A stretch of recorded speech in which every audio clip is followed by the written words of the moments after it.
Makanya Karang Taruna itu kan leading sektornya di dinas sosial, bukan di Kesbangpol atau di Dispora. Jadi leading sektornya di dinas sosial.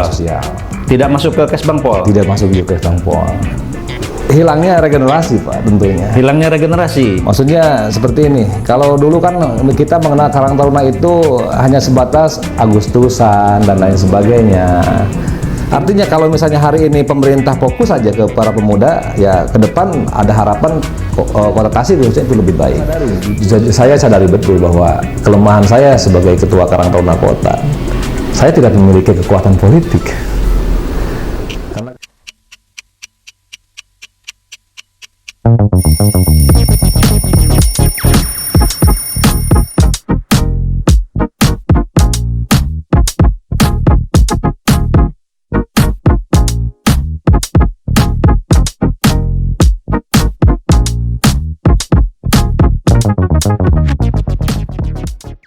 Bismillahirrahmanirrahim. Assalamualaikum warahmatullahi wabarakatuh. Selamat pagi dan salam sejahtera, Sampurasun. Kembali ada bersama kami dalam program Kopi Pagi Podcast Kabar Priangan. Kali ini kami kehadiran tamu dari pengurus Karang Taruna tingkat Kota Tasikmalaya, Kang Heri Sulihudin. Selamat pagi, Kang Heri. Pagi, Kang. Baik, Kang Heri Sulihudin. Kali ini kita ingin berbincang santai saja ya, Kang Heri ya, kopi. Karena masyarakat juga ingin tahu itu apa tentang Karang Taruna. Kang Heri ini sebagai apa di Karang Taruna di tingkat kota ya? Iya, betul, Pak. Bisa dijelaskan barangkali. Assalamualaikum warahmatullahi wabarakatuh. Salam setia kawanan sosial, Aditya Karya Mahatwayoda. Selamat pagi semuanya. Tentunya terima kasih undangan dari Kabar Priangan hari ini mengundang saya sebagai Ketua Karang Taruna Kota Tasikmalaya dalam rangka hari ini perlunya masyarakat tahu terkait dengan Karang Taruna hari ini, sehingga momen ini menjadi sebuah momen yang sangat luar biasa buat saya, bagaimana hari ini bisa mensosialisasikan Karang Taruna untuk masyarakat Kota Tasikmalaya khususnya.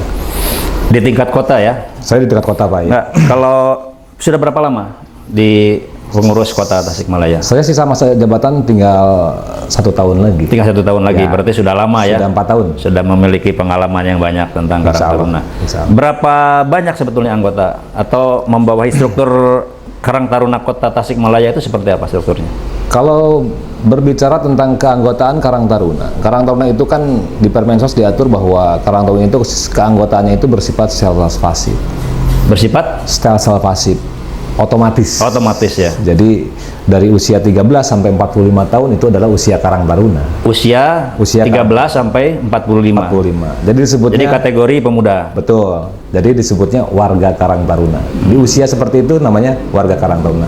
Dan ini menjadi fokus bagaimana hari ini kita itu ranah binaannya itu di usia 13-45 tahun itu. Jadi potensi keanggotaan sangat luar biasa ya. Baik, kita juga ingin tahu tentang program Karang Taruna yang diberlakukan di Karang Taruna Kota. Sebetulnya peran Karang Taruna atau manfaat Karang Taruna untuk masyarakat itu seperti apa? Nah, ini yang kadang kita banyak tidak mengetahuinya justru.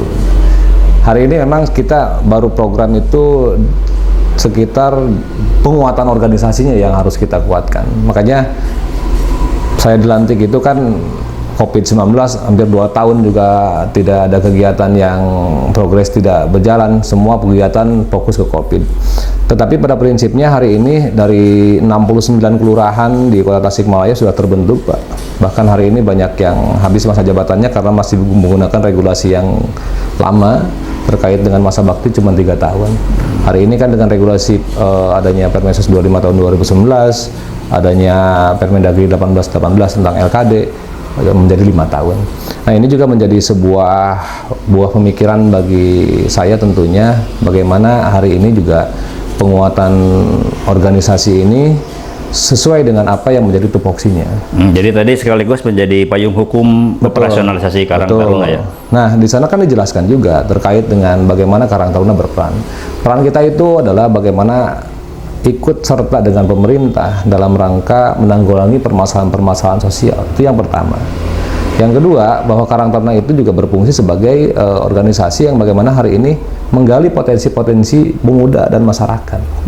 Fokus di dua itu saja sebetulnya terkait dengan Karang Taruna. Makanya Karang Taruna itu kan leading sektornya di dinas sosial, bukan di Kesbangpol atau di Despora. Jadi leading sektornya di dinas sosial. Dinas sosial. Tidak masuk ke Kesbangpol. Tidak masuk di Kesbangpol. Itu uniknya Karang Taruna. Ini yang masyarakat juga harus tahu bahwa Karang Taruna ini justru keberadaannya berada di dinas sosial. Betul. Ya. Berbadan hukumkah? Kalau Karang Taruna itu kan regulasinya diatur oleh pemerintah juga melalui Permensos tadi, Permensos 25 Permensos tadi ya. Kemudian juga ada Permendagri 1818 terkait LKD, tapi itu mencakup khusus tentang Karang Taruna kelurahan saja. Jadi secara regulasi kita sudah cukup dengan itu juga, tidak perlu adanya badan hukum. Hal yang sama terjadi di Karang Taruna tingkat kecamatan, kelurahan, Betul. atau ke tingkat bawahnya? Betul. Nah, regulasi yang mengatur terkait dengan Karang Taruna selain ada ADART secara nasional hari ini dari semua tingkatan Karang Taruna yang dibuat oleh pengurus nasional, juga kan hari ini dengan adanya Permendagri yang khusus juga mengatur tentang Karang Taruna kelurahan, sehingga regulasi ini juga semakin memperkuat secara legalitas di masyarakat terkait dengan Karang Taruna. Bagaimana Karang Taruna hari ini kan sejajar dengan LPM, sejajar dengan kader PKK, Posyandu, dengan RT dan RW seperti itu. Baik, saya juga ingin tahu dalam pengelolaan organisasi itu pasti ada kendala yang menghambat kinerja organisasi. Bisa dijelaskan barangkali kendala-kendala dalam pengelolaan organisasi? Kendala hari ini memang mungkin dari hilangnya regenerasi, Pak, tentunya. Hilangnya regenerasi? Maksudnya seperti ini, kalau dulu kan kita mengenal Karang Taruna itu hanya sebatas Agustusan dan lain sebagainya. Tapi sekarang kan regulasi itu berubah, sehingga Karang Taruna itu kan juga di tingkat kecamatan, tingkat kota, sampai tingkat nasional itu sudah namanya sudah Karang Taruna kecamatan, Karang Taruna kota, Karang Taruna provinsi, dan lain sebagainya. Kalau dulu kan forum, sehingga ini menjadi sebuah hal yang menjadi tantangan tersendiri hari ini, bagaimana mensosialisasikan Karang Taruna ke para pemuda. Bagaimana para pemuda hari ini ikut merasa memiliki terhadap Karang Taruna gitu, dengan keanggotaan yang secara pasif ini gitu kan. Nah, seperti artinya kan menjadi pertanyaan ketika tadi Kang Heri sampaikan bahwa keanggotaan Karang Taruna ini mencakup seluruh usia warga kota, usia 13 sampai 45. Tapi di sisi lain justru ada kesulitan dalam regenerasi. ya, Ini persoalannya di mana sebenarnya? pendidikan kaderisasinya, Pak. Oh, kaderisasinya. Ya, kaderisasinya yang hari ini saya pikirkan bagaimana, kebetulan saya juga kan menjadi pengurus Karang Taruna di tingkat provinsi, wakil ketua 2 di provinsi yang menangani terkait dengan SDM. Karena ini menjadi tantangan buat saya. Bagaimana hari ini kita membuat kurikulum kaderisasi di Karang Taruna. Hari ini masih yang mau keluar pun nggak ada masalah kan gitu. Tapi nanti ke depan kita atur bagaimana teman-teman Karang Taruna yang aktif itu ada sertifikasi keanggotaan gitu, dengan melalui pendidikan kaderisasi. Baik Kang Heri, kita juga ingin tahu penilaian Kang Heri sebagai pengurus Karang Taruna tingkat kota terkait dengan peran pemerintah dalam pembinaan organisasi kemasyarakatan Karang Taruna ini. Sejauh mana sebenarnya peran pemerintah dalam melakukan pembinaan terhadap Karang Taruna? Ya, sebetulnya kalau pemuda hari ini pemerintah fokus, saya pikir untuk ke depan Kota Tasik akan lebih baik seperti itu. Di samping secara organisasi kita buat bahwa para pemuda ini memiliki SDM yang unggul, di samping juga Karang Taruna ini kan sebagai barometer nanti menggantikan regenerasi yang lama. Artinya kalau misalnya hari ini pemerintah fokus aja ke para pemuda, ya ke depan ada harapan Kota Tasik khususnya itu lebih baik. Cuman masalahnya kan hari ini tidak semua berfokus ke sana, gitu. Jadi Apalagi kan tahun saya menjabat ini kan dengan adanya pandemi COVID-19 dan lain sebagainya. Di sisi lain juga sisi anggaran dan lain sebagainya itu kan berpengaruh. Sehingga kinerja kita juga lumayan agak terhambat. Tapi ada anggaran dari pemerintah Ada. untuk Karang Taruna? Ada. Rutinkah setiap tahun atau seperti ormas yang lain ada yang diberi jeda Secara regulasi rutin kita Rutin bisa setiap tahun, dapatkan ya. berarti. Cuman masalahnya kan ada beberapa hal lah yang hari ini juga kita tidak dapat anggaran tahun ini. Seperti itu. Tetapi saya tidak berkecil hati, tetap kita akan bagaimana hari ini kita juga bisa lah buat. Artinya secara perhatian pemerintah sudah memadai, sudah memberikan anggaran. Ada tapi belum maksimal. Belum maksimal. Tidak fokus. Jadi hanya sebatas ini anggaran seperti itu. Bukan itu sih yang kita harapkan. Justru kan potensi-potensi tadi sebagai fungsi kita sebagai Karang Taruna, bagaimana Karang Taruna itu memiliki tugas menggali potensi-potensi. Potensi di bawah itu cukup banyak, Pak.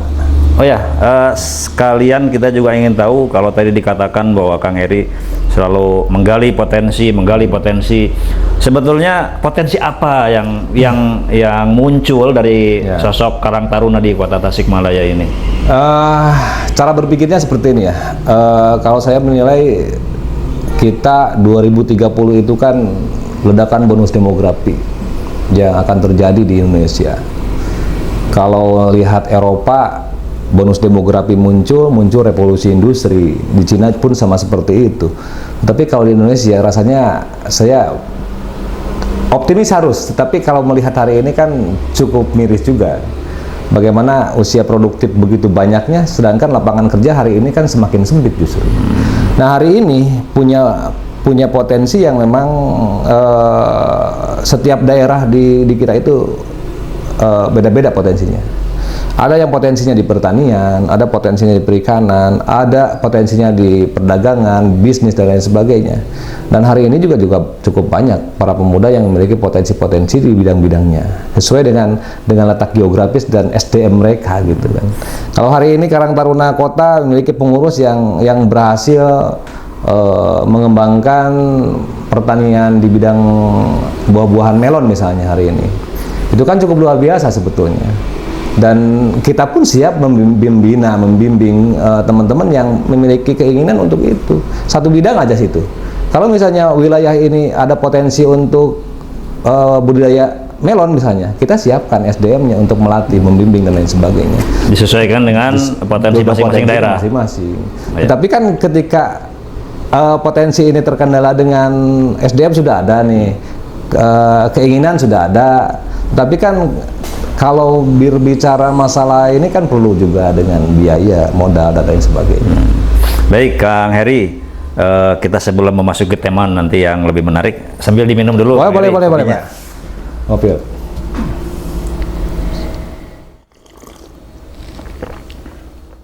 Baik, Kang Heri, ini memasuki era menjelang pemilu 2024 ini, saya kira menjadi momentum atau menjadi masa-masa yang sangat menarik untuk sebuah organisasi kemasyarakatan yang katakanlah memiliki masa yang tadi dikatakan sangat banyak gitu ya, karena potensi hak pilih di situ sangat banyak. Saya ingin tahu sebetulnya sikap politik Karang Taruna ini seperti apa dalam menghadapi kontestasi pemilu 2024 ini.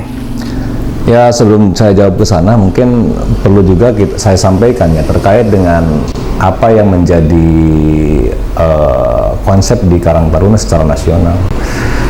Secara organisasi tentunya Karang Taruna kan non-partisan. Non-partisan itu sudah jelas dijelaskan di dalam ADART.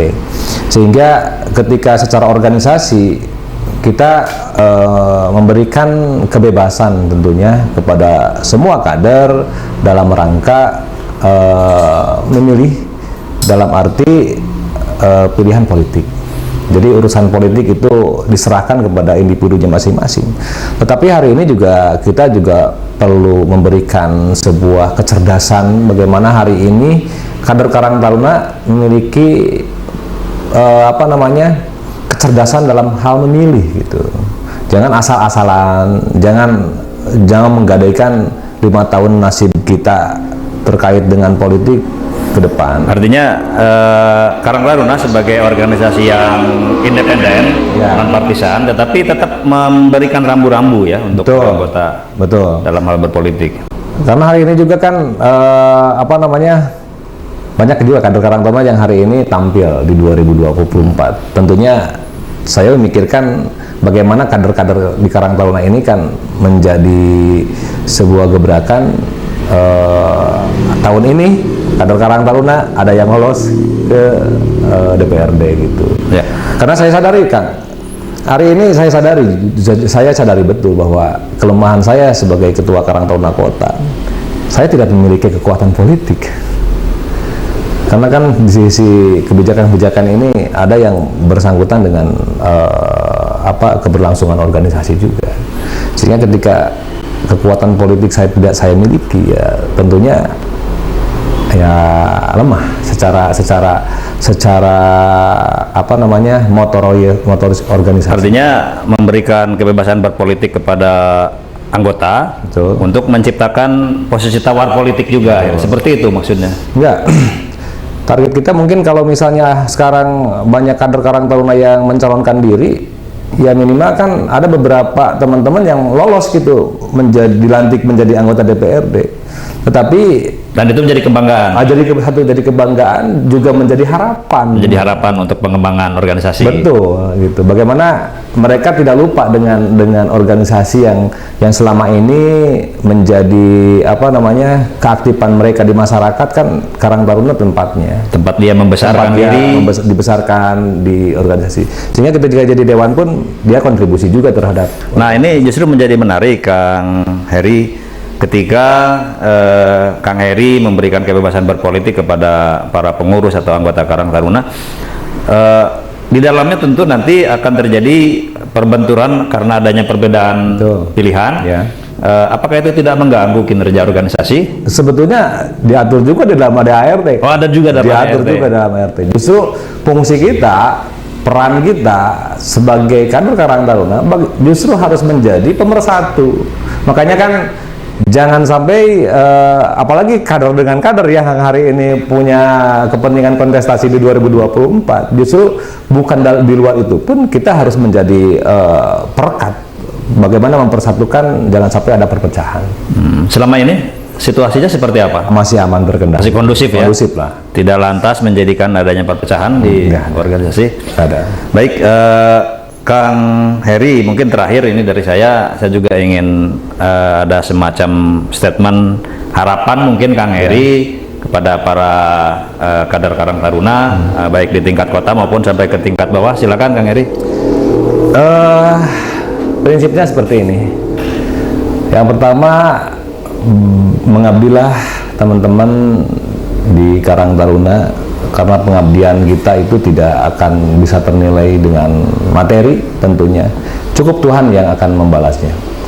Yang kedua, bahwa besarnya Karang Taruna seperti tadi yang disebutkan, bagaimana keanggotaan Karang Taruna itu secara pasif 13-45 tahun itu warga Karang Taruna. Tetapi kita jangan bangga dengan banyaknya kader kita, tetapi banggalah kita ketika kita bisa bermanfaat. Besarnya Karang Taruna adalah bagaimana besarnya manfaatnya untuk masyarakat tentunya. Baik, Baraya Kabar Priangan barusan saya kira sangat bermakna sekali ya apa yang disampaikan oleh Kang Heri Sulihudin. Mudah-mudahan menjadi bahan pencerahan khususnya bagi para kader Karang Taruna di tingkat kota ataupun untuk masyarakat secara umum. Baik, Kang Heri Sulihudin, terima kasih atas kehadiran di ruang podcast kami. Sampai berjumpa kembali di Assalamualaikum warahmatullahi wabarakatuh.